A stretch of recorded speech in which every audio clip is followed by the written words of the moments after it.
Outlaw Sports is brought to you by Casper Energy Services. Casper Energy Services prides itself on a culture of success. Welcome to the show. Mike Lonsborough, Burke Dales. Has the whole world lost their mind? I know you and I have collectively years ago, but that's another story.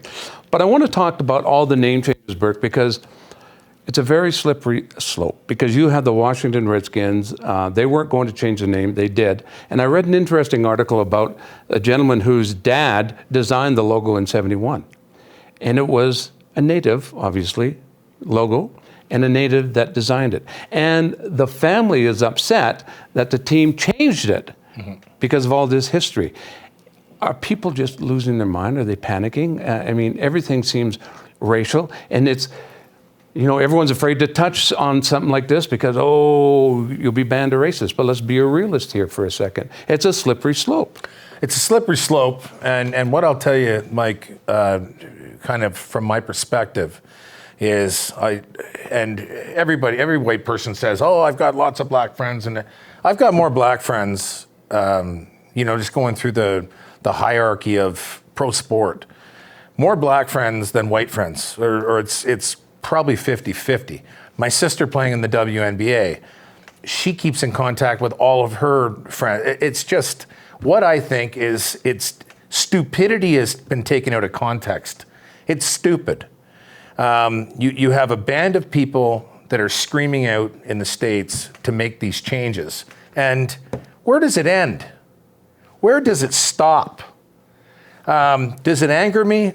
I think it just sets us back a couple of decades, to be honest. You got Aunt Jemima.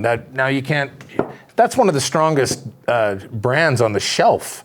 And now that's gone. The Dixie Chicks, they want to change their name. You got the Florida State Seminoles. You got the Atlanta Braves, the Cleveland Browns. I mean, where does it end? Does it frustrate me? It does. Do I understand from African-American perception and perspective? Yes, I do. But is this not just slowing us up? We went to watch Phoenix play, and they're playing Washington. And my buddy and I are walking into the stadium, and over on the side, we see this small group of 10 protesters, all white people, saying, change the name, it's offensive. And we're going, oh, well, there's 10 people. We got home, we're watching the highlights on the late news, and the Phoenix TV station said, massive protest at the stadium. 10 people. They're blowing a lot of this out of proportion, man. Well, not only that, let me tell you a little story, Mike. I grew up in Brockville, Ontario, okay? And we had the Brockville Tikis, which junior B team, which I played for, the Brockville Braves, another team that I played for, and the Brockville Warriors, all with a wicked Indian head on our jerseys. I love that logo. I just don't understand. I mean, what are you going to do? You're going to change all these. The Washington Redskins, you got 88 years of tradition. To change the name, they want to change the name to the Washington Generals? Where does it go from here, and when does it end?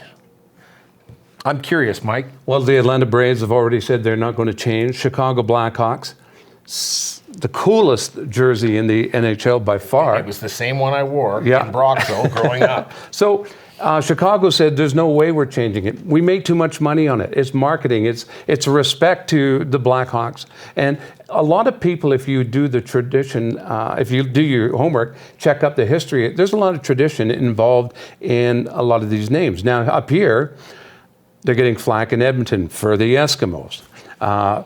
And you said it best. Here is the most successful franchise in the history of the CFL and the dynasty of the 80s. And they were doing it as a respect to the Eskimos and being the furthest northern community that the CFL would ever venture into. Okay, so I had the opportunity and the privilege to play with the Eskimos for a few years in my career. If the Edmonton Eskimos change their name, I will fly personally to Toronto.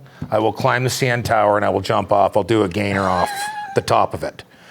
Where does it end? It's completely ridiculous. We're taking stupidity to another level. Would there be a pool at the end of that dive, or would this just be end of Burke Dales? It would be the end. Okay. hate to see it go, but I would pay to see it into a pool. Well, somebody's got to prove a point, right? Might as well be you. Might as well be me. You know, the Redskins weren't going to change their name until they started getting pressure from all the big money guys, big corporation guys. Nike wasn't going to sell their gear. FedEx wasn't going to sponsor the stadium anymore. Millions and millions and millions of dollars hit them right where it hurts. And that's why they changed their name. They weren't going to. Mm-hmm. You know what? How weak is that? Who's making the calls at the top of the level? I know that shit always kind of trickles down from the top down, but who's making the calls on that? Is it all about the Benjamins? Is that what it is? Is that the bottom line on it? Because it makes companies like Nike look weak to me, to be honest. Who's going to finally step up with a backbone and make some real decisions? Why does it always have to do with money? Money's a driving force. Politics is a driving force. I'm getting annoyed, quite frankly, with it. One thing where there's ever a problem, whether it's politics, the pandemic, follow the money trail, right? So, you know, enough about the Washington Redskins, enough about the Florida State Seminoles, the Atlanta Braves, the Chicago Blackhawks. How about we just want to go back to seeing a good product on the ice, on the football field, and watching football again? That's where my mind's at. Yeah. I tell you what, you put an R into the Flames name, and there'd be a lot of people upset with that too, wouldn't there?